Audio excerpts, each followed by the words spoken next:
Kapag nakakaramdam ka ng motivation, sulitin mo. Gawin mo kung anong pwedeng gawin. Pero kapag hindi ka nakakaramdam ng motivation, no choice. Kailangan mong tanggapin. May mga araw na hindi pare-pareho.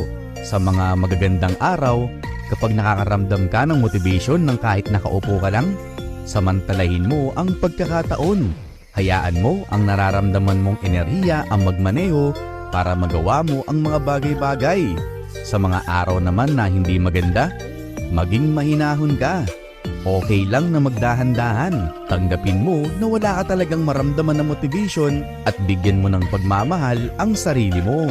Laging tandaan na hindi mo palagi makokontrol ang mga sitwasyon. Kaya relax ka lang.